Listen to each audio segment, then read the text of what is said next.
kitabu cha Wafilipi 2:5-8 nasema, iweni na nia hiyo hiyo iliyoko ndani ya Yesu Kristo. Yesu anatuagiza tuwe na nia kama ya kwake. Ngoja turudie mstari vizuri. Wafilipi sura ya 2 mstari wa 5 hadi wa 8.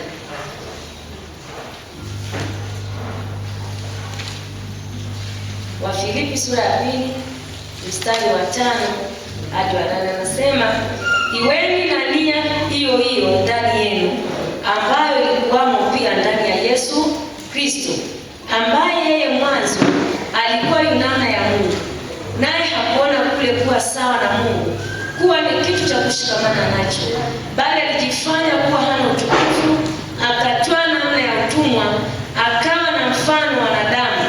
Tena alipoonekana na umbo kama mwanadamu, alijinyenyekesha, akawa mtii hata mauti, na mauti ya msalaba. Kwa hiyo Mtume Paulo kwa Wafilipi anawaambia hawa watu wawe na nia kama ya Yesu Kristo. Nia, lengo, maana ya nia ni lengo, madhumuni. Nia yake Yesu ilikuwa ni nini? Mbona tunaambiwa na sisi tuwe na nia hiyo hiyo ndani yetu kama ilivyokuwa ndani ya Yesu Kristo. Nia gani ambayo Yesu alikuwa nayo? Anasema ambaye yeye mwanzo alikuwa namna ya Mungu, naye hakuona kuwa sawa na Mungu kuwa kitu cha kushikamana nacho. Aliona kwamba yeye ni Mungu, ana uwezo, ana mamlaka yote, lakini hakukubali ule utukufu ambaye alikuwa nao. Akakubali kuja chini duniani, akazaliwa, akateswa ili aweze kunipata mimi na wewe, na alinyenyekea hata mauti ya nini? Ya msalaba. Bwana Yesu asifiwe sana. Tunapojifunza habari ya mauti, mateso ya Yesu, kusoma kwenye kitabu cha Mathayo, mateso ya Yesu, jinsi Yesu alivyotendewa mambo mabaya, ukiwa rohoni ukasoma kwa kumaanisha, ukimtafakari Roho Mtakatifu, hutakuwa na sababu tena ya kurudi dhambini, hutakuwa na sababu ya kutokutumikia Mungu. Mateso ambayo Yesu alitendewa, mambo aliyotendewa mabaya, ili anipate mimi na wewe tusiokuwa na thamani, tusiokuwa na faida yoyote, lakini akakubali, akaamua kuuvua ule utukufu. Hakuna kama ni kitu cha kushikamana nacho, akaamua kuenda kwenye mauti ya msalaba.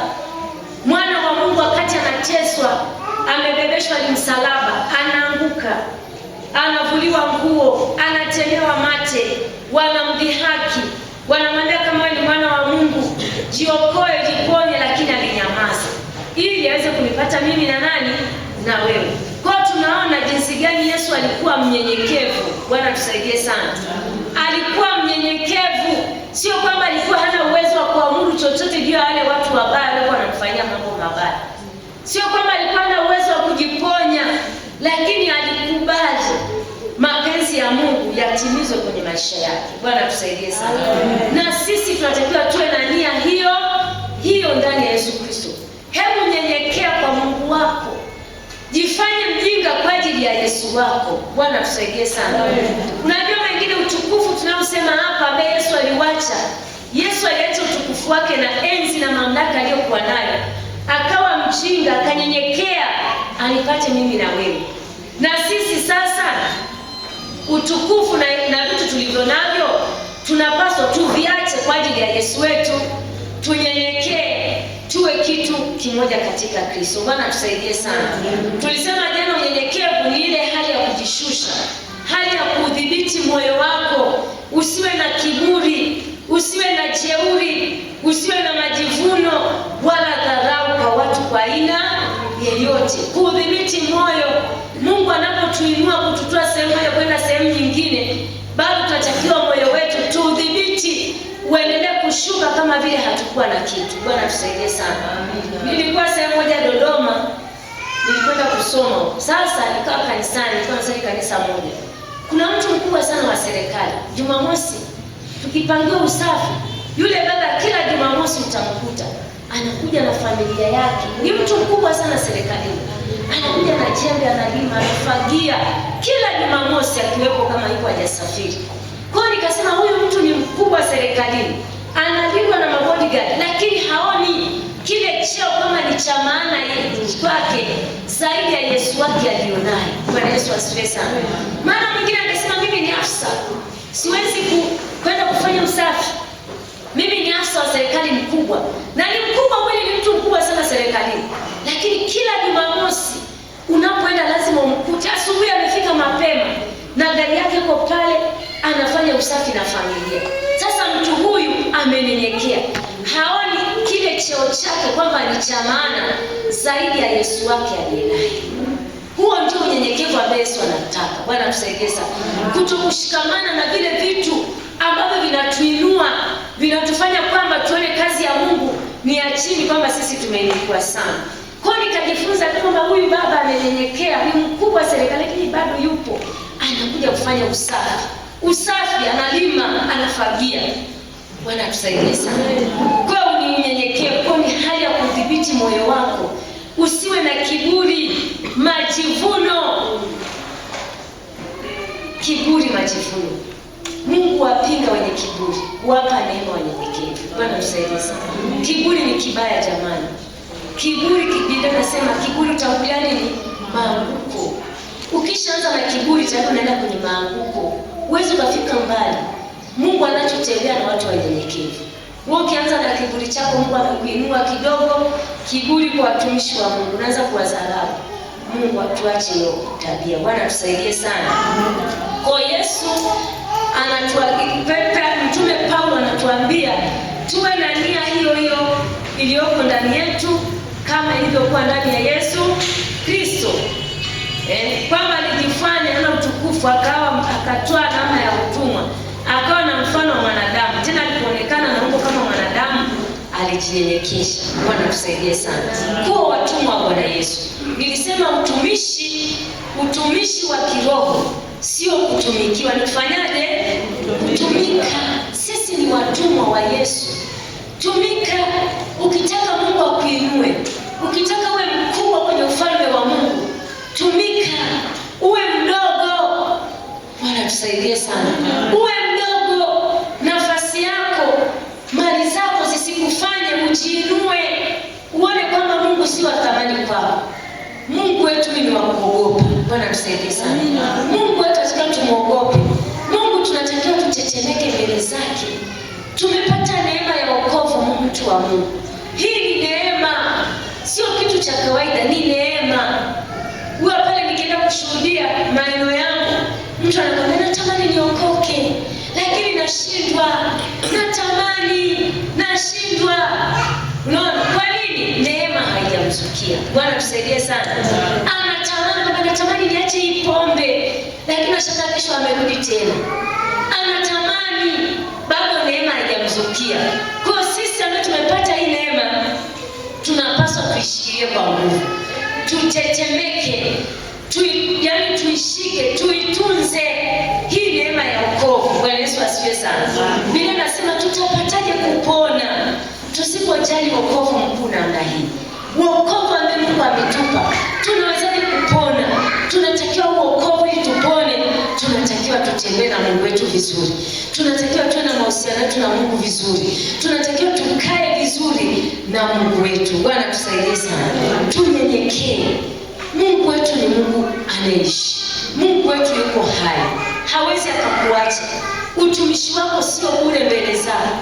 Unaweza ukatoa kwa Bwana ukafikiri Mungu amesahau. Mungu hasahau. Anasema hazina yako ilipo, ndipo na moyo wako utafanyaje?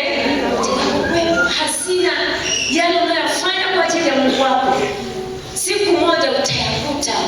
Unayofanya utayakuta. Mara nyingine huyaoni kwa macho, lakini katika ulimwengu wa roho yanaonekana. Bwana tusaidie sana.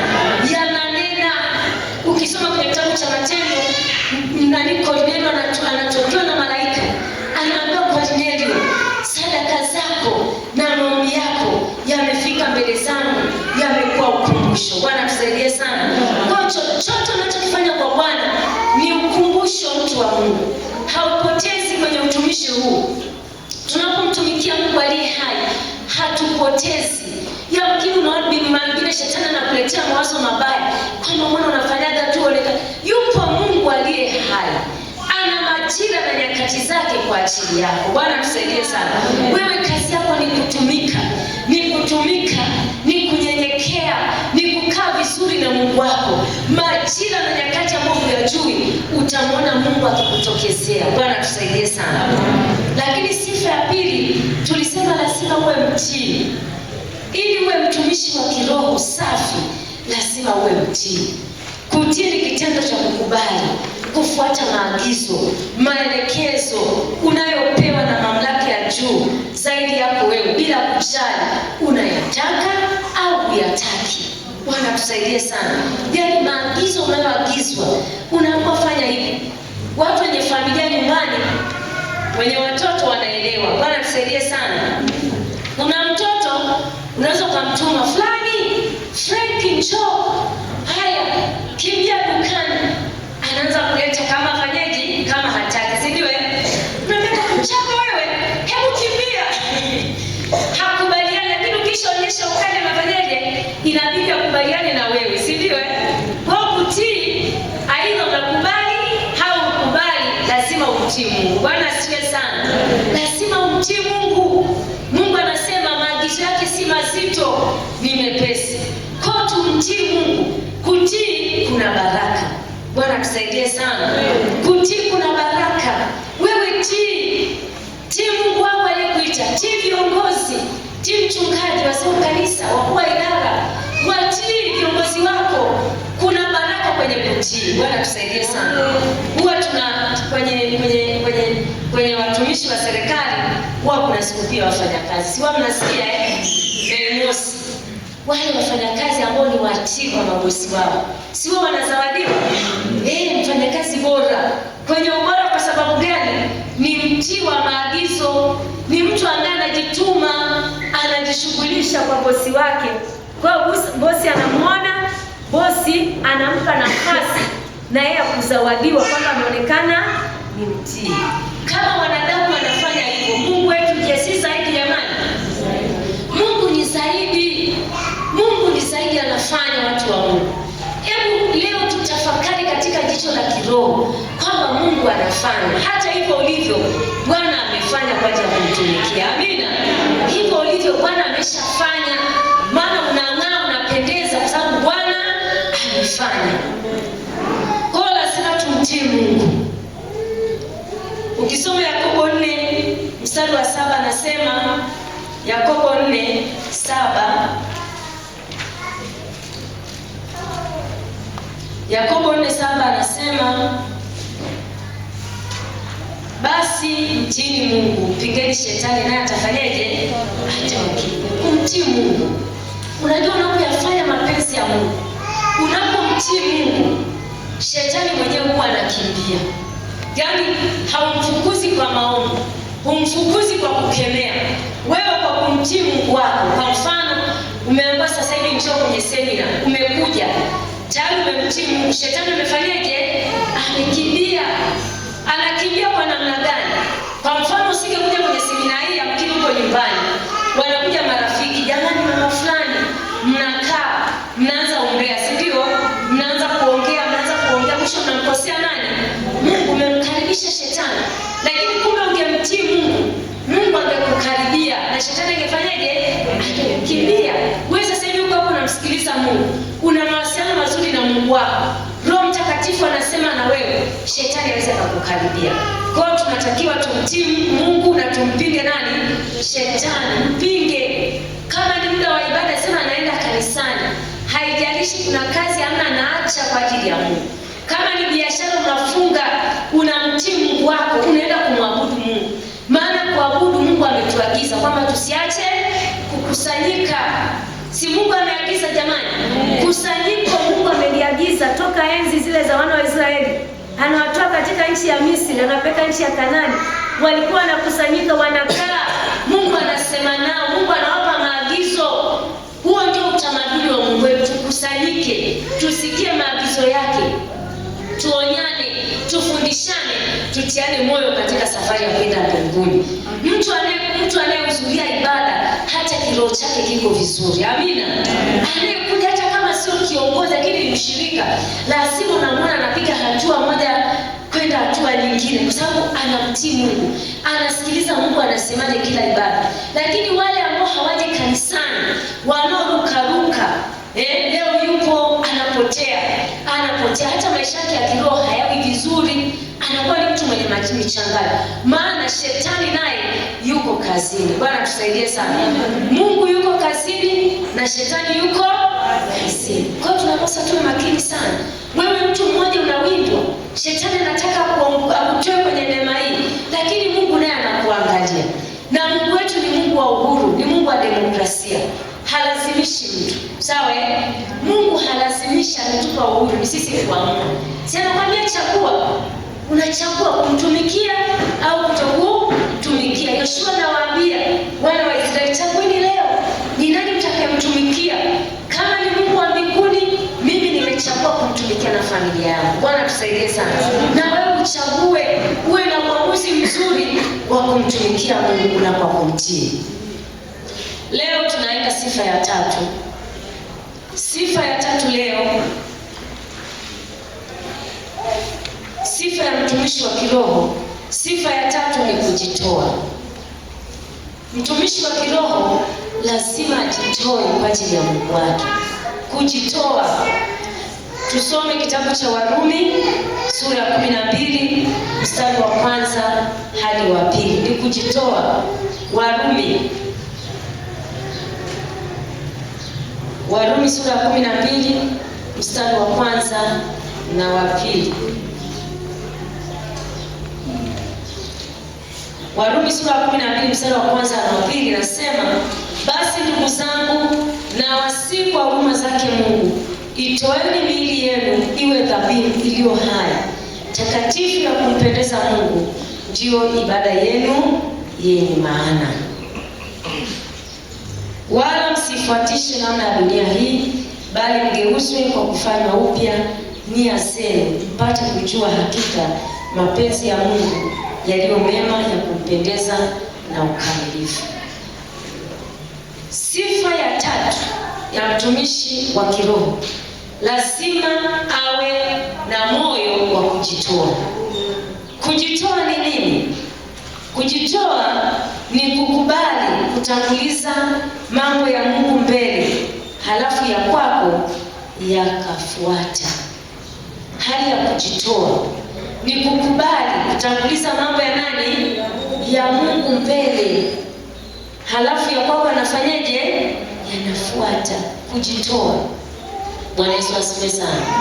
Kujitoa ni hali, ni kukubali kutanguliza mambo ya Mungu mbele, halafu ya kwako yakafuata. Hiyo ndio hali ya kujitoa. Kukubali. Bwana asifiwe sana. Kukubali kutanguliza mambo ya nani? Ya Mungu mbele, halafu ya kwako yakafanyaje? Yakafuata. Umeona? Kujitoa. Sifa ya utumishi wa kiroho, lazima ukubali kujitoa. Na kujitoa ni gharama. Sawa Kujitoa ni nini? Ni gharama. Unaacha mambo yako kwa ajili ya Mungu. Unayatanguliza mambo ya Mungu kwanza, alafu ya kwako anafuata baadaye. Kwa mfano hapa mna kongamano. Unajua kongamano hili ni gharama, watu wamejitoa, si ndio? Ulikuwa na mipango yako labda ya pesa. Hii pesa ningeifanyia hivi, lakini unaambiwa lete mchango kwa ajili ya kongamano. Sasa unaamua, unakubali kutoa mchango ule ili kazi ya Mungu ifanyike, kongamano lifanikiwe, lakini mambo yako yanafanyaje? Yanalala. Hiyo ndio kujitoa. Bwana Yesu asifiwe sana. Kujitoa. Sasa kujitoa, hauwezi ukajitoa kama hauna upendo. Huwezi ukajitoa kama hauna nini? Upendo. Upendo unatangulia kwanza, ndipo kutoa kunafuata. Huwezi kujitoa kama hujapenda. Si ndio watu wa Mungu? Huwezi kujitoa kama hujapenda. Kama hujapenda hutoi. Hata ulazimishieje. Hata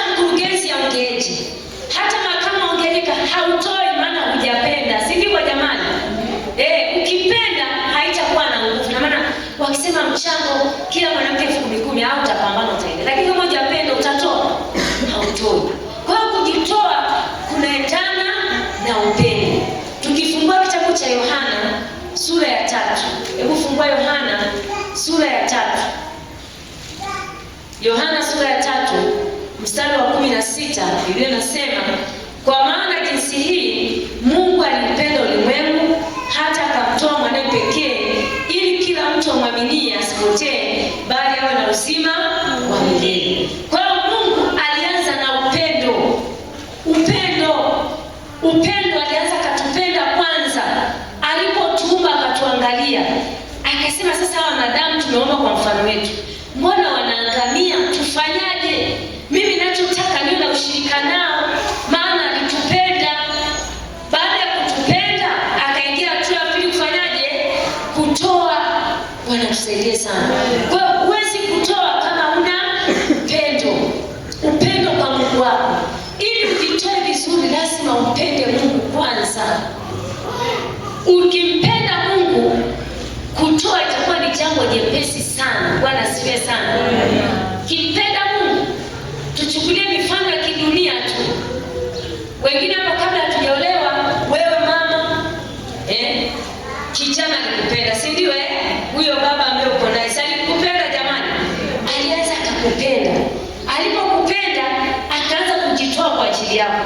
Leo atakupa kaela, kanywe soda, kavocha, sijui kasimu, kina mama Chigure sisi hata simu hasiku.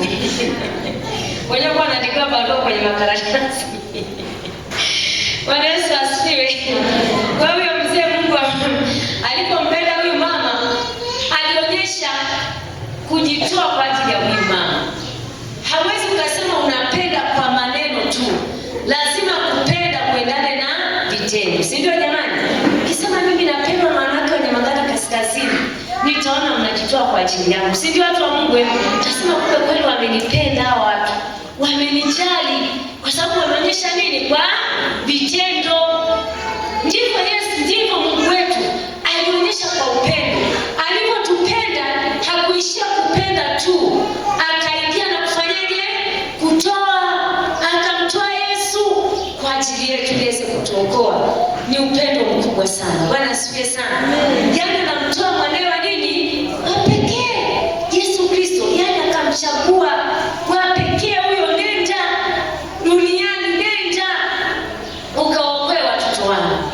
Kwa hiyo ni upendo mkubwa. Kwa hiyo tunasema kujitoa ni kukubali kutanguliza mambo ya Mungu kwanza, alafu ya kwako yanafuata. Upendo wa Kristo. Bwana asifiwe sana. Ukimpenda Mungu utalazimishwa kwenye mambo ya Mungu. Yaani kutoa. Jamani, kwani anayetupa vitu ni nani? Si ni Mungu? Anayetupa ni yeye. Ni sawa na mtoto unampa pipi, baada unamwambia naomba na kunyima, unamshangaa. Maana wewe unaweza kumnunulia zaidi. Ndivyo na Mungu anapotushangaa tunapoacha kumtolea. Kwa hiyo katika kitabu hiki cha Warumi sura ya 12 mstari wa 1 inasema, basi nawasihi ndugu zangu, waraka wa Paulo kwa Warumi anasema, ninawasihi ndugu zangu, itoeni miili yenu iwe dhabihu iliyo hai, takatifu ya kumpendeza Mungu, ndio ibada yenye nini? Yenye maana. Kujitoa kwa Bwana. Sasa hapa Mtume Paulo kwa Warumi anawaambia, itoeni miili iwe dhabihu iliyo hai.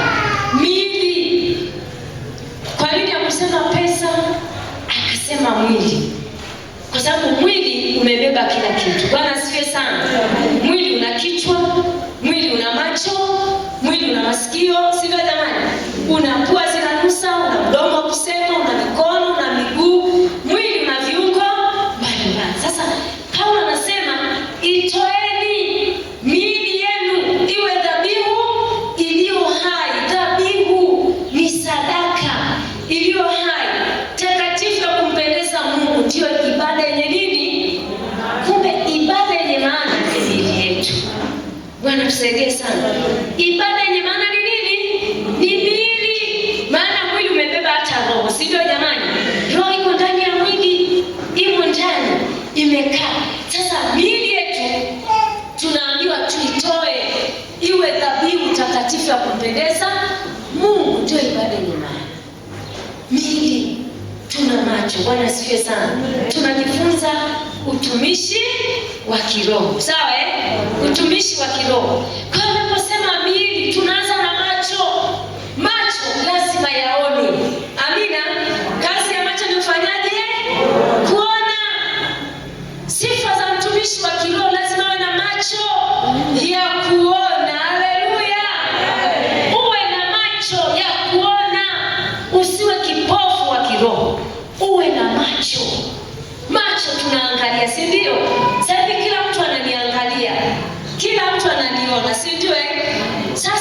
macho ya kimwili. Mtumishi wa kiroho lazima awe na macho ya kiroho ya kuona, na jambo la kwanza ni kuona mahitaji ya kanisa. Uwe na macho ya kiroho, kujitoa kwa Bwana, maana amesema tuitoe miili yetu. Ndio ibada yenye nini?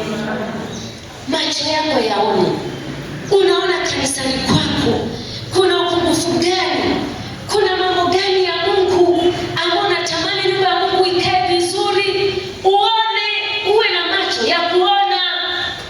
Kanisani kuna wamama gani ambao kila siku kitenge ni iko unamwona gauni ni hilo hilo? Uwe na macho ya kuona. Bwana tusaidie sana. Mwangalie mchungaji wako, kila siku kiatu ni kile kile, suti ni ile ile kila Jumapili. Uwe na macho ya kuona. Ndio ibada yenye maana. Tuko hapa kwamba itoeni miili yenu iwe dhabihu iliyo hai, takatifu, ya kumpendeza Mungu. Ndio ibada yenu yenye nini? Yenye maana. Uwe na macho ya kiroho kuona. Ibada yako iwe na maana. Ona. Mambo ya kanisani yanatakiwa mtu anayeona kiroho. Bwana Yesu asifiwe sana. Unaona, unaangalia nyumba ya Mungu, unaangalia washirika wenzako, unaangalia hitaji la mchungaji. Hayo ni macho ya kiroho. Sio mchungaji mpaka aje hapa ati kusema, yaani kwa kweli nina maisha magumu, yaani sijala. Bwana tusaidie sana. Haya, naomba hapa Roho Mtakatifu ananikumbusha. Wangapi wanapelekaga makapu ya wachungaji? Kapu la mchungaji kila mwezi. Kapu la mchungaji kila mwezi. Niko kwenye idara. Kanisa gani mama? Igoma. Mbarikiwe na mchungaji uko vizuri na mama mchungaji. Kanisa gani mama? Kishiri. Mbarikiwe kwa katibu. Mbarikiwe watu wa Mungu. Wengine hatupeleki kapu. Haya, kwa huyu mama makamu wangu, mwenyekiti wa huyu mama yuko wapi? Mwenyekiti wa huyu mama, kapu linaenda kila mwezi. Maana yuko hapa ataniambia. Kila mwezi linaenda. Kila mwezi. Kwa nini mnapitisha? Umeona? Baba ni mchungaji. Kanisa gani? Hata mwakilisha yuko wa Busega kwa baba. Baba mwaminifu sana. Busega.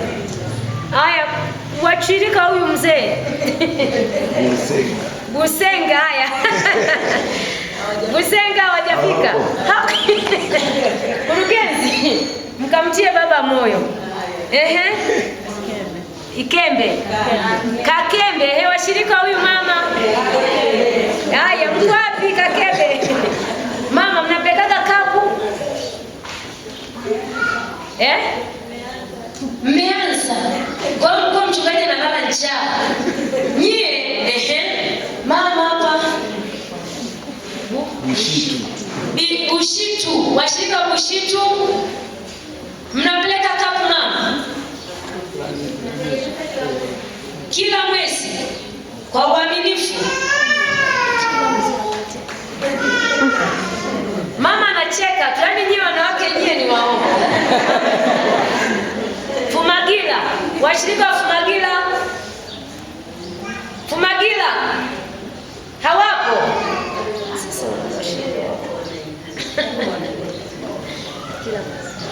Anawatetea, anasema wanaleta. Shauri lenu mwatetee, nisiwatetee. Mkiwatetea shauri lenu mchungaji, msilale na njaa. Lazima tule ili mbarikiwe. Mchungaji asipokula vitu vyako hubarikiwi. Sawa wanawake? Mimi naambia nakula chochote kile, mchungaji habagui. Hao wachungaji wangu mnabagua. Mimi niko kijijini naletewa mbute nakula. Chochote kile nakula. Maana si ndio uwezo wa mshirika? Na akileta na kiombea. Leo akileta mbute, kesho analeta sukari, siku nyingine analeta sabuni, tunaleta mafuta. Mungu anawainua. Acheni kutokuwatunza watumishi wa Mungu. Sawa wanawake? Watunze Kwa hebu Bukaga mko wapi? Mama, mnategemeza? Hawategemezi. Naona mnamkosea Mungu. Mimi nawaambia mnamkosea Mungu. Hamfanyi msifi kwamba mnacheka tu. Ni vyepesi kama hambarikiwi. Hambarikiwi kwa sababu mtumishi wa Mungu anapolia. Labda tumuulize kwa mwenyeji wa siku zote. Eti mama, tulikuwa mnapenda. Barikiwe kaya. Ila naomba tuanze. Amina. Wachungaji wetu wasife na njaa. Sawa watu wa Mungu, tunatamani tule tushibe. Kishiri. Wainue waseme kishiri. Haya, mkurugenzi anasema kishiri. Wakwatu wa kishiri. Mama. Mwenyekiti yuko wapi? Alisha unapeleka kwa uaminifu. Maana msije mkadanganya sababu mchungaji wako hayupo, si ni Mkenya. Wengine kilimo kwa mama hapa wanarusharusha. Kilimo yeye. Bwana Yesu asifiwe. Niombe tuwatunze wachungaji, sawa? Wewe mama, hata kama kiongozi hajakwambia, sawa? Hebu siku moja fungasha. Si unavyo? Unajua baraka ni ya mtu binafsi. Sawa watu wa Mungu? Ni wewe mwenyewe kumtafuta nani? Mungu. Fungasha chochote kile, peleka. Hata kama ni msusa, peleka. Si ndio uwezo wako? Nenda mbele mchungaji, nimekuletea muda hii. Atakuombea, kesho utapeleka msusa. Na kwako Mungu atafungulia baraka. Unajua tunafanya vitu vya kiroho tunaona kama Mungu haoni. Mimi nimewaambia tunamtumikia Mungu aliye hai. Mungu anayeona. Sio kama Mungu ni kipofu haoni. Anaona na anatujua vizuri kila mmoja. Na wengine wana migomo isiyokuwa na sababu. Ninaenda kwenye section moja wamegoma. Wanasema sisi hatutategemeza. Nikamwambia kwani msomtegemeza? Kwani nyinyi mmemwita?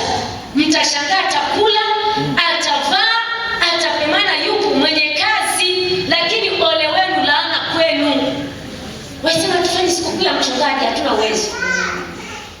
Wanawake hao eti wameokoka wanaenda mbinguni. Mbingu gani? Kwa kweli naambia ole wenu. Mchungaji maisha yataendelea. Mnafikiri Mungu anatuachaga? Hatuachi, na mimi mchungaji. Bwana Yesu asifiwe. Mungu hatuachi, niwaambie, hatuachi. Kuna siku nimeondoka, nimeenda zangu kwenye huduma. Nyumbani hamna mboga. Nikasema Mungu unajua watakula nini? Mshirika ananipigia, mchungaji uko wapi? Niagize bodaboda mboga. Nikala, nilifanya kazi ya Mungu, Mungu alileta. Kwa hiyo si kama Mungu atashindwa kuwatunza watumishi wake. Ila wewe ni hasara kwako. Huwezi ukabadilika, huwezi ukabarikiwa. Waswahili wanasema huwezi ukatoboa. Utapiga hatua hapa tu hapa, mwisho wa siku unarudi na nyuma. Uendelee kwa sababu umemwacha mtumishi wa nani? Wa Mungu. Bwana tusaidie sana. Wapendeni wachungaji, wahudumieni kwa kadri ya uwezo wako. Usinie makuu, kile Mungu anachokupa, shiriki baraka na hao watu. Mungu hawezi akakuacha. Bwana tusaidie sana. Hata kama ni kibande cha sabuni cha 500, kina thamani sana. Hata kiberiti cha shilingi 100. Wewe unafikiri kiberiti cha shilingi 100 ni kidogo? Ilo usilete kwamba nani katiba isema nipeleke kiberiti cha 100. Sasa tunamtupia mchungaji kiberiti. Mambo washirika wana majaribu hao. Anakuletea kiberiti cha 100. Fanya kitu ambacho kinamgusa Mungu. Amina. Kujitoa kwa Bwana. Yaani kutoa kitu ambacho wewe mwenyewe kwako ni cha thamani. Usipeleke kitu nyumbani mwa Bwana ambacho kwako hakina nini? Thamani. Unaleta shilingi 200 na thamani gani nyumbani mwa Bwana? 500. Wewe ukipa 500 utaemea wewe. Alafu ndio unaleta nyumbani mwa Bwana. Tubadilike. Bwana asifiwe sana. Hivi ukipata 1000 kwa maisha sasa hivi, unaweza ukahemea ukashiba na familia. Wanawake, Bwana Yesu, wanawake. Amen. Lazima niwaambie ukweli mpone. Tunahitaji tuinuliwe na Bwana Yesu. Tunahitaji Bwana tubariki. Kama wenzetu wanabarikiwa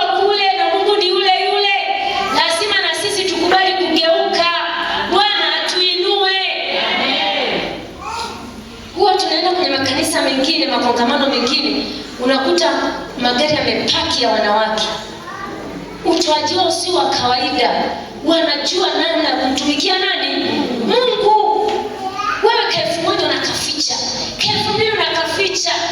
Ukiambiwa toa, yaani Roho Mtakatifu anasema na wewe, kalete umekakumbatia tu, moyo mgumu, kata kupeleka wapi? Tubadilike. Bwana asifiwe sana. Amen. Unapomsikiza Mungu anasema na kwa habari ya utoaji, toa. Kwenye kutoa ndio kuna baraka. Mungu anakumbuka mambo makubwa mawili. Anakumbuka sadaka na maombi. Soma Biblia nzima. Au sio mama? Mungu anakumbuka mambo mawili, sadaka na maombi. Ndio vitu vinavyomkumbusha Mungu. Sasa wewe kama utoe, Mungu atakukumbuka kwa nini? Ukijitahidi sana Mungu, tena mtu amepiga kelele mpaka majasho yametoka. Bwana tusaidie sana. Tujifunze kumtolea Mungu wetu vitu vya thamani. Amina. Mungu wetu ni mkubwa sana. Hebu fungua Kutoka, Mungu anavyotaka tutoe. Kutoka 25. Kutoka 25.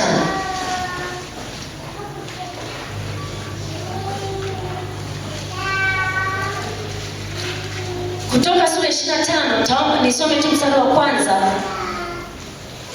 mpaka wa 3. Anasema, Bwana akanena na Musa akamwambia, waambie wana wa Israeli kwamba walitwalie sadaka kila mtu ambaye moyo wake wampa kumpenda, mtatoa kwake sadaka yako. Sadaka utakayopokea mikononi mwao ni hii. Mungu anaagiza dhahabu na fedha na shaba na nyuzi za rangi ya samawi na za zambarau na za rangi nyekundu na nguo za kitani safi na singa na mbuzi na kondoo ya mbuzi waume zilizotiwa rangi nyekundu na ngozi. Kwa Mungu anataka vitu vyenye thamani. Hataki vitu vinyonge. Sawa tu wa Mungu. Usimletee Mungu kitu ambacho hakina nini? Thamani. Mungu anamwagiza Musa, waambie wana wa Israeli wanitolee kila mtu kwa moyo wake kufanyaje? Wakupenda vitu vya thamani. Anatamka dhahabu. Dhahabu utaipata kwa shilingi 1000. Dhahabu si gharama jamani. Kuna wanawake wamevaa dhahabu apete. Kiuliza bei ya dhahabu gramu moja sio shilingi ngapi sasa hivi? Si ni mahela mengi. Lakini amevaa, anatembea na dhahabu, analeta sadaka shilingi 1000. Hapo dhahabu kiangalia lipiga masikioni, kamkufu, lakini dhahabu shilingi ngapi? Sadaka shilingi ngapi? Hapo una mkejeli Mungu. Kama unaweza kuvaa dhahabu, sijui gramu moja sasa hivi shilingi ngapi wataalamu? Sasa hivi shilingi ngapi dhahabu? Gramu moja shilingi ngapi? 90, si ndio? Gramu moja dhahabu ni shilingi 90,000. Watu wamevaa zaidi ya gramu 2, gramu 3. Sio kama kanisani jamani. Au hatuko hata dhahabu hatuvagi. Wanasikia sana. Tuvae na dhahabu ni za kwetu.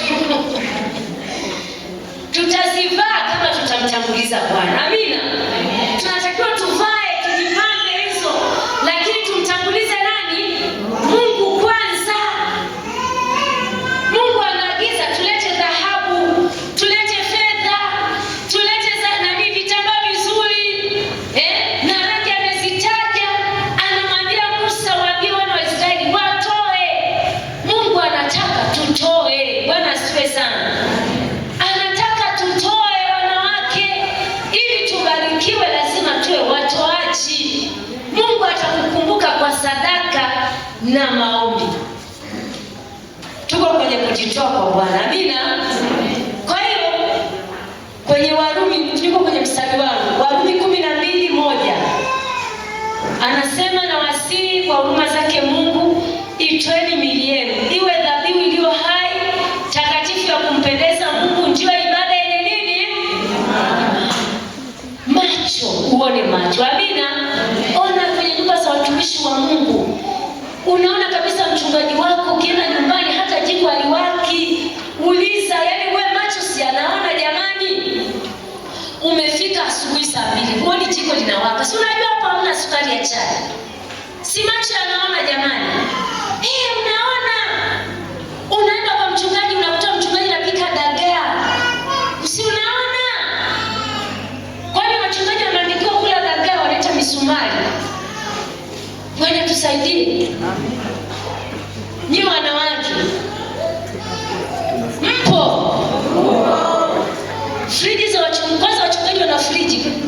kanisa hili? Wachungaji wana mafriji? Hebu kama mwaiko na friji la mchungaji nyosha mkono. Wachungaji mmoja mbili. Nyosha kanisa. Kanisa gani mama? Moja. Kanisa. Friji la mchungaji unalijua?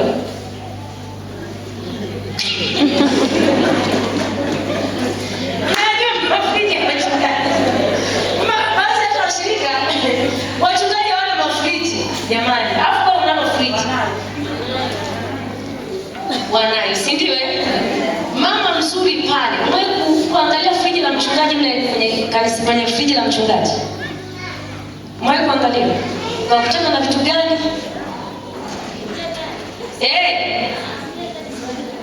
Wewe kanisa gani kwanza? Tena wewe rafiki yangu. Kwanza hilo friji linafanya kazi au halifanyi kazi? Jamani ni kiroho. Amina. Usiseme naenda kimwili, lazima mchungaji anaweza kutuchimbua mambo ya baba. Lazima mpone wanawake. Mafriji ya wachungaji lazima yajae vinono. Pawepo na samaki wabichi pale. Pawepo na kuku, pawepo na nyama, pawepo na maziwa. Kwani hatuna uwezo wa kumnunulia mchungaji wetu nyama? Hatuna.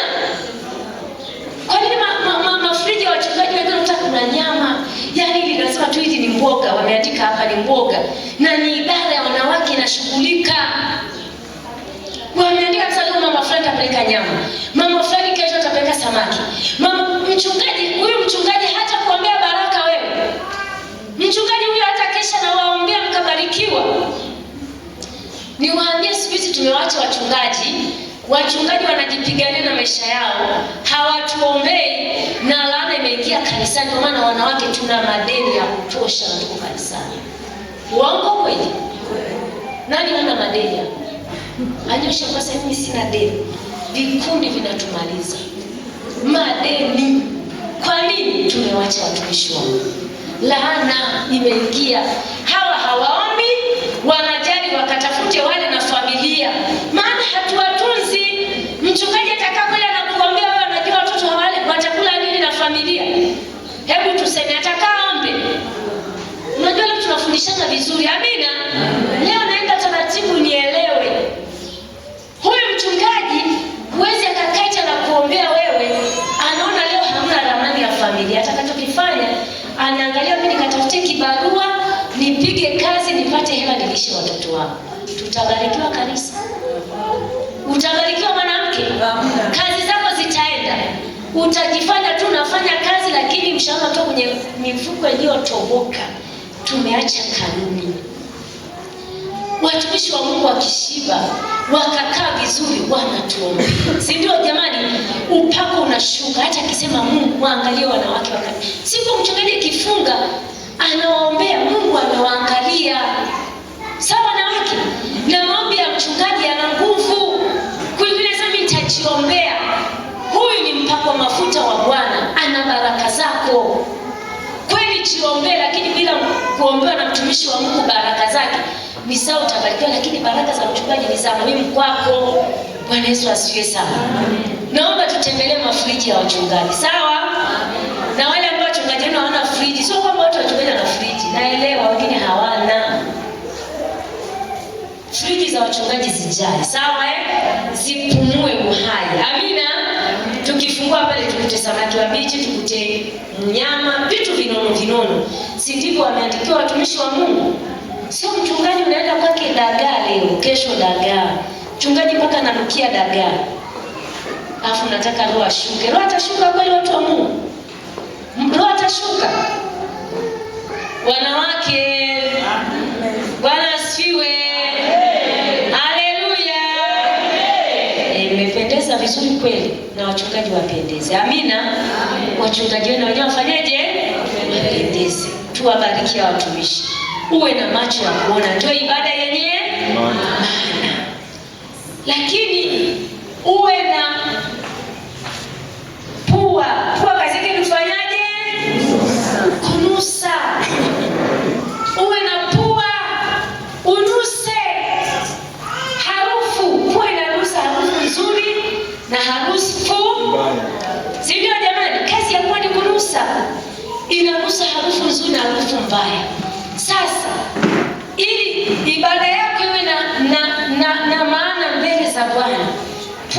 unuse harufu nzuri au harufu mbaya. Harufu ni nini? Harufu ni manukato, si ndio? Manukato. Unatakiwa mama uliyeokoka, ambaye Yesu amekuokoa, amekutakasa, unuse kwenye harufu ile ya kanisani kwako. Ina manukato ya kimungu au haina manukato ya nini? Ya kimungu. Bwana tusaidie sana. Amen. Jamani, sasa hivi kanisani kuna upepo mbaya sana unaharibu kanisa. Harufu chafu zimeingia kanisani. Na harufu hizi ni dhambi. Zipo makanisani. Harufu chafu imeingia makanisani. Hivi nani waga anakubali kukaa kwenye harufu chafu? Tunakubali kukaa kwenye harufu chafu? Hapana. Ukishasikia harufu chafu, utatafuta kitu gani? Mbona ndani kuna nuka? Mbona kuna mwozo? Ufanyaje uweze kutoka kwenye harufu mbaya? Si ndio watu wa Mungu? Utatafuta kwa nini harufu nyumba inanuka? Utatafuta, mwisho wa siku utapata, utakiondoa kile, kama ni kinyesi, kama ni nini, nyumba inabaki kuwa safi, ina harufu nzuri. Na unajisikia vizuri kukaa kwenye nyumba yenye harufu nzuri. Bwana Yesu asifiwe sana. Ndivyo Mtume Paulo aliposema, itoeni miili yenu iwe dhabihu iliyo hai, takatifu ya kumpendeza Mungu. Ndio ibada yenye maana. Ina maana pua zako zinuse ndani ya nyumba ya Bwana. Amina. Zinuse. Jua kwamba hapa tuna uwepo wa Bwana au hakuna uwepo wa Bwana. Usensi, yani uanze kwa hapa, mbona jamani tuna ibada nzuri zenye uwepo wa Mungu. Kwani siku hizi ibada hazina uwepo wa Mungu? Unanusa kuna nini? Kuna harufu gani ambayo inaingia kwenye kanisa? Wewe kama mwanamke ukishajua hivyo, unachukua hatua. Hiyo ni ibada yenye maana. Bwana tusaidie sana. Wengine tunanusa tu, tunabaki siku hizi mchungaji amepoa bwana. Mchungaji siku hizi amepoa kimwili. Wewe umechukua nini kumsaidia wewe mchungaji wa kiroho? Maana mnasema wachungaji tu siku hizi wamepoa. Mkisikia miemko huko mnatoka nje, mnaenda. Yule mchungaji amechemka sana. Wewe umemsaidiaje mchungaji wako achemke? Bwana tusaidie sana. Usipende vya watu, penda vya kwako. Penda vya kwenye nyumba ya Mungu wako. Sisi wachungaji tunahitaji kutegemezwa. Amina. Tunahitaji kutiwa nguvu kwa maombi, kwa kusaidiwa, kwa kutegemezwa. Utakapotutia moyo, tumeshiba vizuri, tumekuja nyumbani mwa Bwana, tumevaa vizuri, lazima uwepo wa Mungu ushuke. Amina. Nusa. Dhambi zimeingia makanisani. Bwana tusaidie sana. Dhambi wameingia watu ambao hawakustahili wako humu. Na hawa ndio wanaodhoofisha kazi ya Mungu. Wanadhoofisha. Yaani wao kwa ajili ya kudhoofisha kazi. Mtu alikuwa mwimbaji mzuri, unashangaa anaacha kuimba ghafla. Mtu alikuwa mwimbaji mzuri, anaacha. Kuna roho imeingia ambayo inadhoofisha kazi ya Mungu. Sasa na wewe unuse. Kuna harufu sehemu gani imeingia kanisani inaharibu kanisa? Lazima uwe na pua za kunusa. Bwana tusaidie sana. Hiyo ndio ibada yenye nini? Yenye maana. Usianze kurusha madongo kwa mchungaji amepoa, mchungaji wetu. Na hapo watu nilisema jana, kuna wachawi wameingia makanisani. Bwana tusaidie. Kazi yao ni kudhoofisha wao. Na kumbuka hizi zetu tunaokoka miaka 80. Pepo lilikuwa haliingii pale kwenye mlango wa kanisa. Haliingii pale. Nguvu ya Mungu inatembea. Yaani mtu mwenye mapepo akija pale mlangoni anadondoka hapo. Tunaanza kukemea pepo. Lakini sasa hivi watu wa Mungu si wamejaa mpaka kanisani. Wao wanajiita wameokoka. Wanawake pua zinuse. Amina. Nusa, ondoa harufu mbaya iliyoko ndani ya kanisa. Iondoe.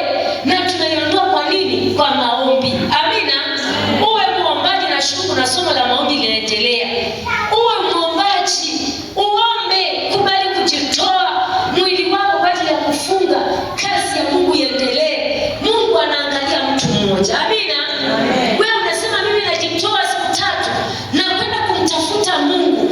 Kanisa letu limepoa, nataka Mungu jidhihirishe. Mungu ni mwaminifu atakidhihirisha kwa maombi ya mtu mmoja.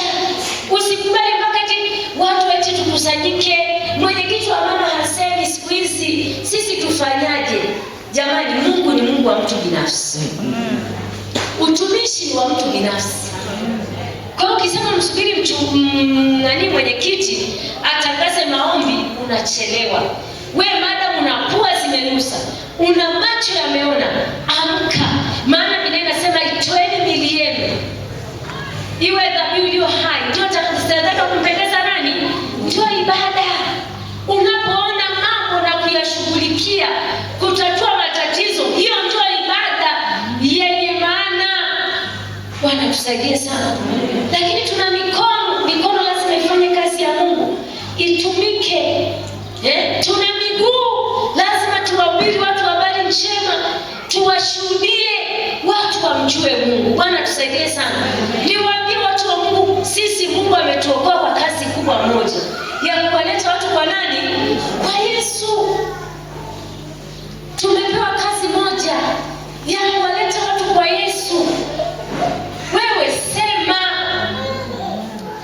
Sisi kazi ya kuokoa haituhusu. Kazi yetu ni kumtangaza Yesu. Amina. Unamtangaza Yesu wako, watu wamjue Yesu wako. Unasema umekaa kwenye ice, wajue huyu ni mlokole. Lakini mtu anasafiri kutoka Kisesa mpaka Buongwa, hata tu kusema Yesu anakupenda hamna. Sana sana utashangaa kikorofishwa na konda. Si unajua makonda wao wana mauzi. Amekomba nauli umempa, baada ya kufuata tena maneno hayo sasa, afu mlokole amekaa kwenye siti anaenda mbinguni. Bwana tusaidie. Amina. Bwana tusaidie sana. Kwa hiyo tumepewa viungo kwa ajili ya kazi ya Bwana, tuvitumie kwa ajili ya kujenga ufalme wa Bwana. Amina. Tumia mwili wako iwe ni sadaka kwa Bwana. Mungu amekupa mwili mzuri, amekupa afya njema, itumikie kwa Mungu wako.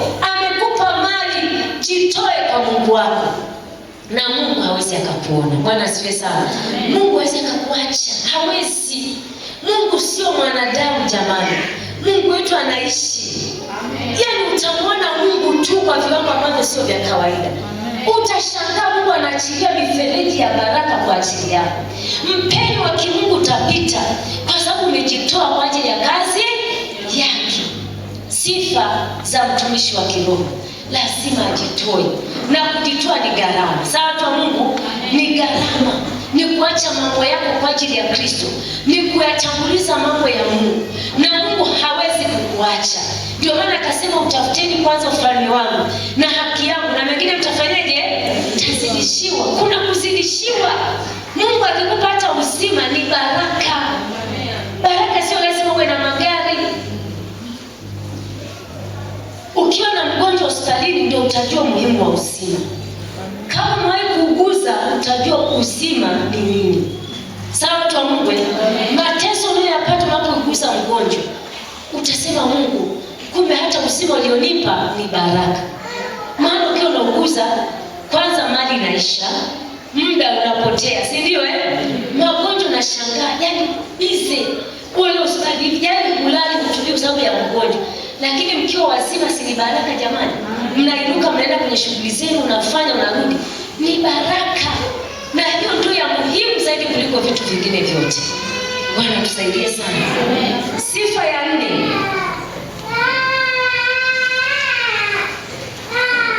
Sifa ya 4 ya mtumishi wa kiroho, lazima kujawa na Roho Mtakatifu. Sifa ya 4, lazima ujawe na Roho Mtakatifu. Bwana Yesu asifiwe sana. Hebu tufungue Matendo ya Mitume.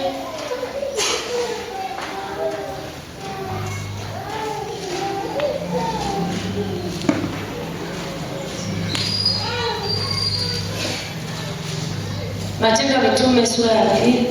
Matendo ya Mitume sura ya 1 mstari wa 8. Matendo ya Mitume sura ya 1 mstari wa 8 nasema, lakini mtapokea nguvu akiisha kuajilia juu yenu Roho Mtakatifu, nanyi mtakuwa mashahidi katika Yerusalemu na katika Uyahudi wote na Samaria na hata mwisho wa nchi.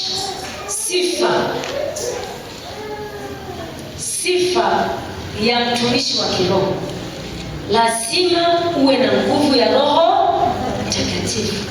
Mambo ya Mungu hayaendi kwa akili zetu na fahamu zetu, sawa hayaendi huko. Mambo ya Mungu yanaenda rohoni, ni mambo ya rohoni. Utumishi ni wa rohoni wa Mungu, sio wa mwilini.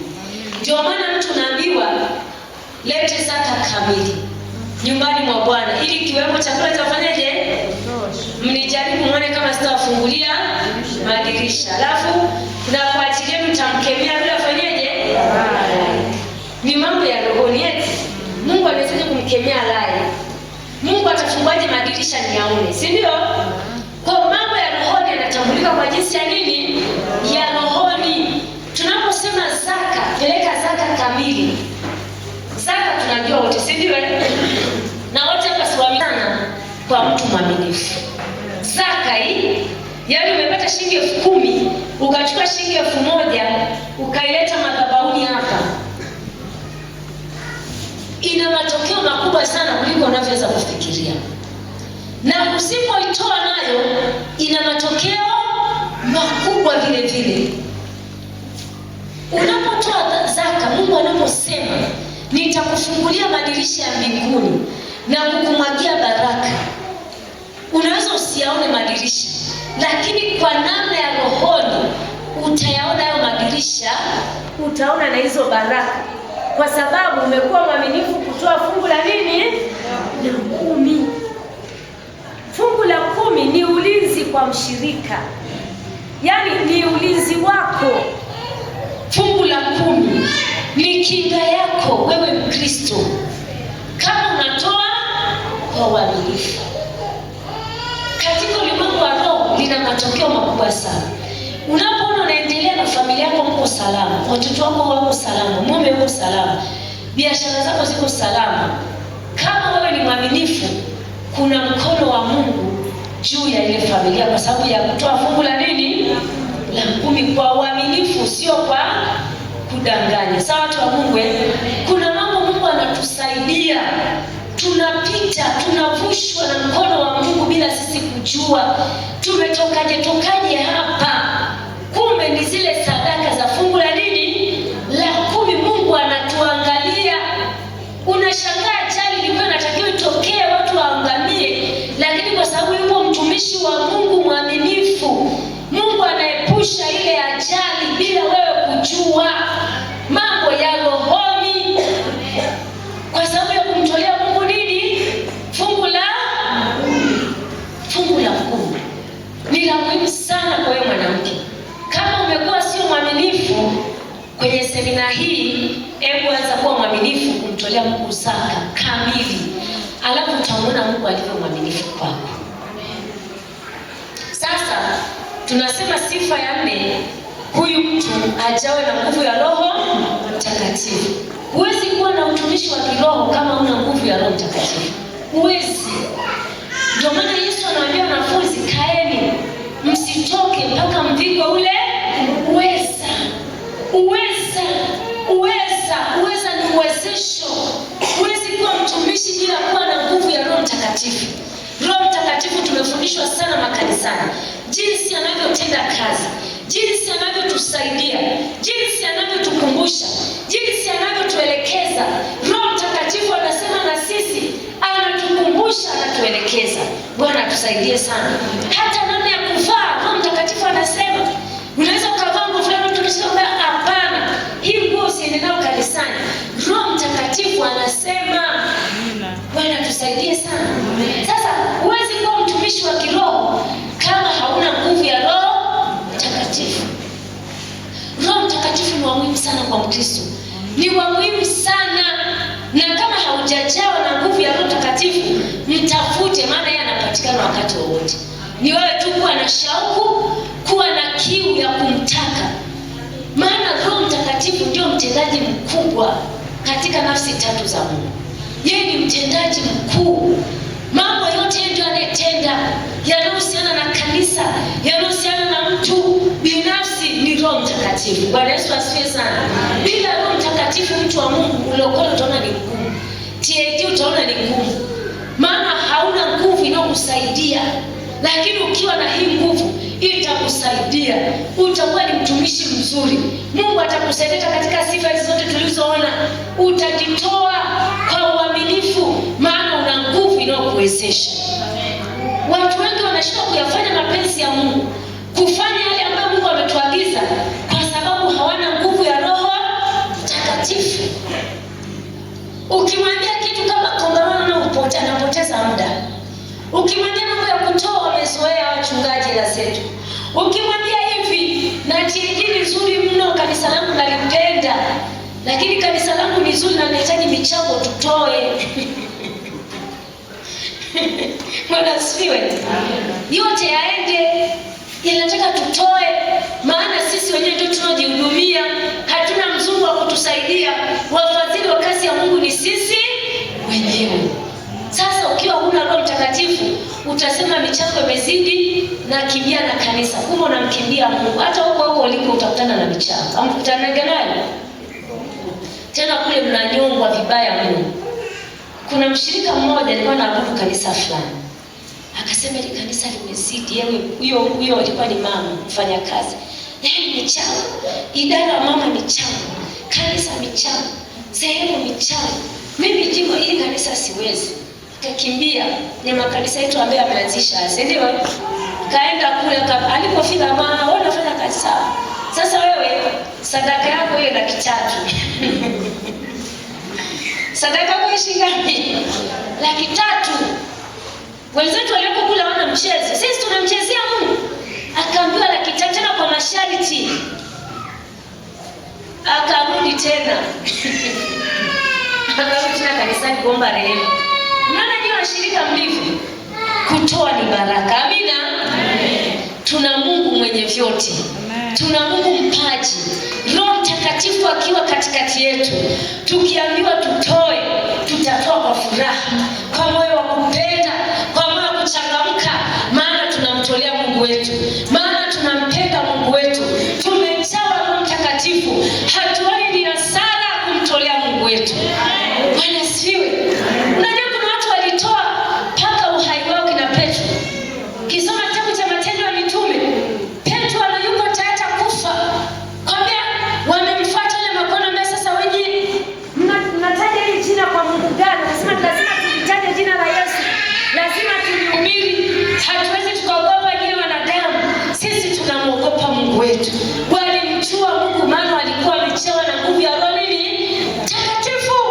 Walijitoa kweli kweli. Waliyafanya mapenzi ya Mungu bila kuogopa. Walimtumikia Mungu kila sehemu. Hata zile sehemu ambazo hazipitiki walienda. Wakasema tuko tayari kufa kwa ajili ya Kristo. Paulo anasema kuishi ni Kristo na kufa ni nini? Huwezi ukasema hivyo kama una Roho Mtakatifu. Si ndio? Hapo akisema tunafunga makanisa, tutaki kuona watu kiwakuta tunawaua. Watu wengine watakimbia. Watamwacha na Yesu, wanaogopa kufa. Lakini majitu ya imani yatasema sisi tutaabudu. Kama kufa tufe, lakini hatuko tayari kumwacha Yesu wetu. Bwana Yesu asifiwe. Mtu aliyejaa Roho. Kisoma habari za Shadraka, Meshaki na Abednego. Wakati mfalme amesimamisha sanamu yake, waliabudu, wakasema hatuko tayari. Kama Mungu hatatuokoa na tuko tayari kufa. Kwa nini? Walijawa na nguvu ya Roho Mtakatifu.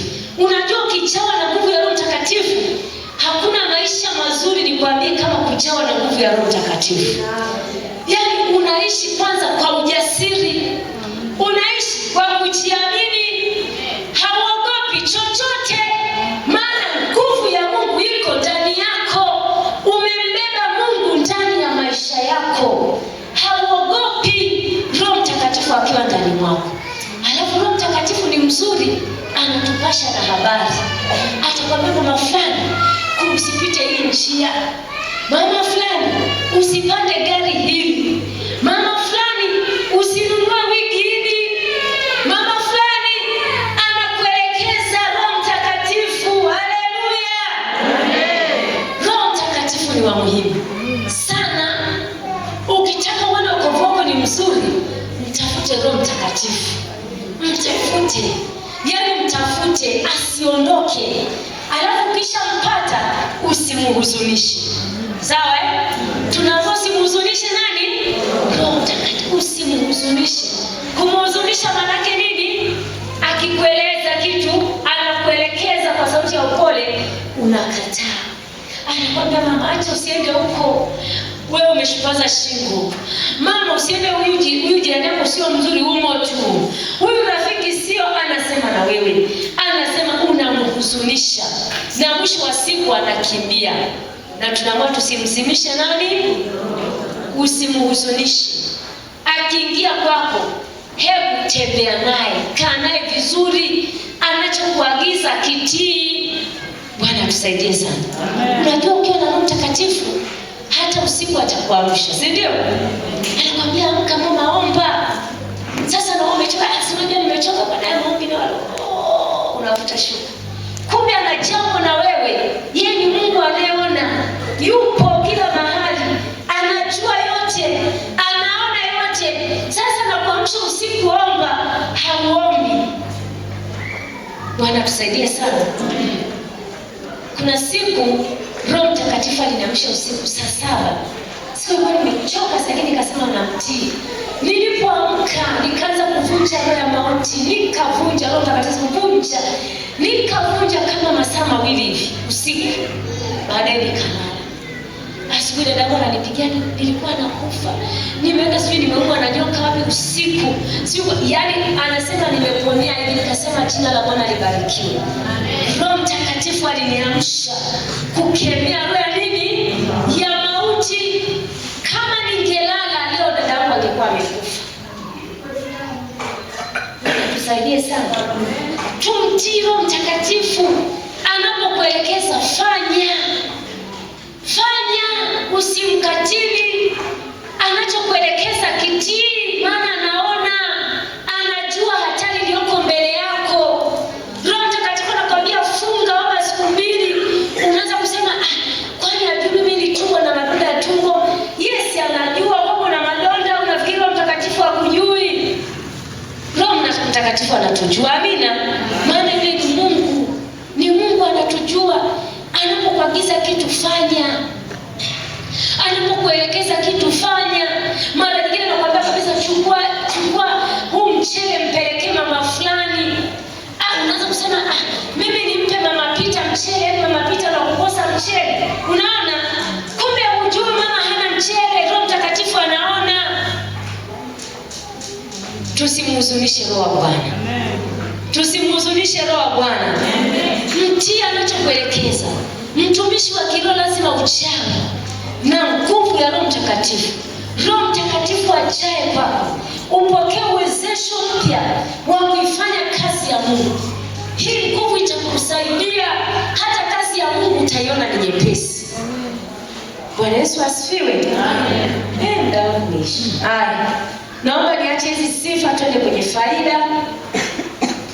Faida za utumishi wa kiroho. Twende kwenye kipengele kinako nipite kidogo. Faida za utumishi wa kiroho. Jambo la kwanza, faida ya kwanza ni kuheshimiwa na Mungu. Faida ya utumishi wa kiroho ni kuheshimiwa na Mungu. Fungua Yohana 12 mstari wa 26. Kitabu cha Yohana 12 mstari wa 26. Biblia inasema 26b, tena mtu akinitumikia Baba atamheshimu. Bwana Yesu asifiwe. Faida za utumishi wa kiroho ni kuheshimiwa na Mungu. Hakuna kitu kizuri kama Mungu kukuheshimu. Wote hapa tunapenda heshima, si ndio Kila mtu anapenda heshima, asalimiwe vizuri, au yaani mtu amlinde hadhi yake. Si tunapenda hivyo Hebu fikiria mtu anapita tu alafu ni mtoto mdogo akusalimiwe, ni mtu mzima. Sasa unajisikia vibaya. Unaona kama amekudharau, hajakuheshimu. Kwa mfano mimi nifike kwa hawa mama, nimsalimie huyu mama, nimwache huyu. Sasa unajisikia vibaya. Kwa nini amenionaje, amenidharau? unajisikia vibaya. Sasa kama sisi tunajisikia vibaya kudharauliwa na wengine, Mungu naye anajisikia vibaya tunapodharau kazi yake. Lakini tunapokubali kutumika na kufanya utumishi wake, faida kubwa, atatuheshimu. Kuheshimiwa na Mungu ni zaidi ya heshima ya duniani. Sawa Mungu akikuheshimu, mtu wa Mungu, kuna vitu Mungu anaachilia kwako.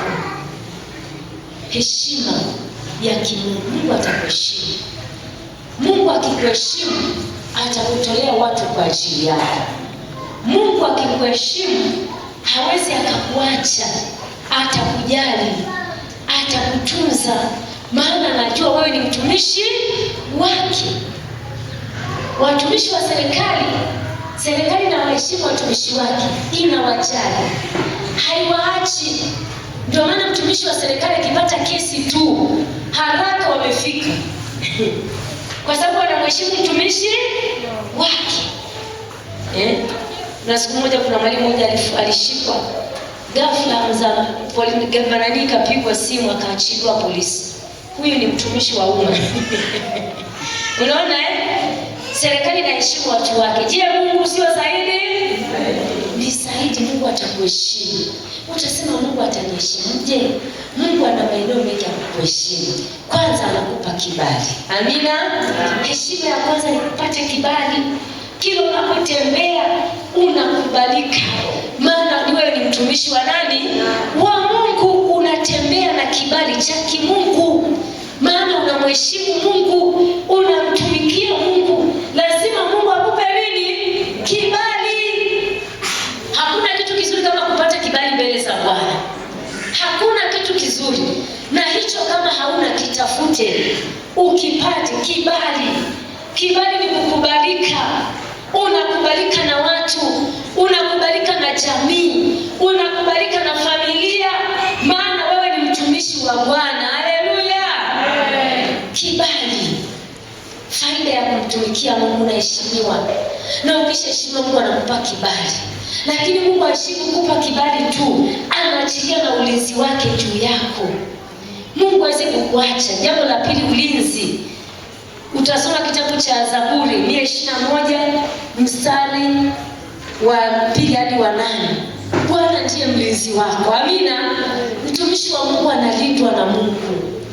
Mungu hawezi kukuacha, maana Mungu anajua huyu ni mtumishi wangu, lazima akulinde. Sisi tunalindwa kwenye mikono ya Bwana. Amina. Kama chochote kitainuka juu yako, kwa kweli ni mtumishi wa Bwana, Bwana atakizuia. Bwana atakulinda. Anasema atakulinda uingiapo na utokapo, hata nusu mabaya yaje juu yako, maana wewe ni mtumishi wako. Wewe una impact katika ulimwengu wa roho. Amina. Una matokeo. Ndio maana Yesu alipopita siku moja na wanafunzi, akakuta mti, akauangalia, huu mbona uzai? Akasema situkate huu. Aliona hauna nini? Faida. Hata wewe mtu wa Mungu, umepanda mabustani ili mti alikuzali, utaendelea kuliacha? Si utalikata ulitoe huko? Kwa sababu linamaliza mbolea, linamaliza nafasi, lazima litoke. Lakini kama ule mti unazaa vizuri, utaukata?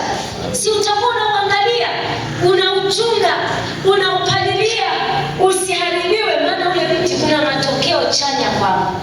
Ndipo mtumishi wa Mungu wa kiroho, Mungu anapomwangalia hawezi akamwacha, hawezi akaruhusu adui amshambulie kwa namna yoyote. Siku moja nilikuwa na kijana wangu, tumetoka kanisani, tumeshuka kwenye haisi, tunataka tuvuke barabara twende nyumbani. Tumeshuka, yaani dakika 2 ni nyingi. Ghafla tukaona gari inakuja nyeusi kubwa kurusi, inakuja alafu inatufuata sisi. Tumeshushwa na hisi huku, yenyewe inatoka huku, inatufuata sisi huku. Yaani Mungu ni kama alitupiga shock, tukasimama. Nilichosema kwa jina la Yesu, prayer mount. Ile gari ilitaka sasa, kijana tu kwa naye tumeshuka naye akakimbia. Sasa yone inakuja, akakimbia. akakimbia. Alipokimbia kule alipokimbilia, ile gari ilikuja katupita hapo, Mungu alirusha juu yani kama movie kwamba unaona hii movie inapokuja. Gari ikapita juu, ikaruka ikaenda kutua kwenye mti. Sasa yule kijana ambaye tulikuwa naye akakimbia, ikaenda kumpitia kwenye mguu kavunjika hivi. Sisi tumesimama hivi, unajua jinsi Mungu anavyotulinda. Maana ile gari ilikuwa imelengwa kabisa kuja kutuangamiza sisi na kijana wangu. Tumetoka kanisani kwenye maombi saa 12 jioni. Bwana tusaidie sana. Yaani ile gari Mungu alirusha juu. Ninapoambia tunalindwa na nguvu za Mungu sio kitu kidogo. Mungu hawezi akaacha mtu wake mwenye matokeo chanya. Mungu alitulinda siku ile kwa tunakufa. Yaani sio shetani amekusudia tumalize na mwanangu. Alafu kibaya zaidi ile gari imeshuka pale haina hata dereva. Unaona kama singambwe. Bwana tusaidie sana. Kwa hiyo tunasema tunalindwa na nguvu za Mungu. Mungu anatulinda, anatuangalia. Na anasema aweze kuruhusu mabaya yatupate. Mungu hakuyaruhusu mabaya juu yetu. Bwana asifiwe sana. Yaani Mungu aliipaisha ile gari, yaani tumesimama tu hivi, ikapita hapo juu na paa juu. Alafu na kufika ndiye upande wa pili. Ilikaa siku ngapi, siku 7 hata ilikani ni nani wakuja kutoa tu polisi. Bwana ni mlinzi wako. Amina. Mabaya hayatakupata. Ukimtumikia Mungu sawa sawa, Mungu hawezi kuruhusu mabaya yaje kwako. Maana wewe una matokeo chanya katika ufalme wa nani? Wa Mungu. Mungu anakuangalia wewe ambaye ni mtumishi wake. Hiyo ni faida. Atakulinda, atakutunza, atakuponya, lakini atakuongezea siku za kuishi. Tusimame. Naomba tusimame watu wa Bwana.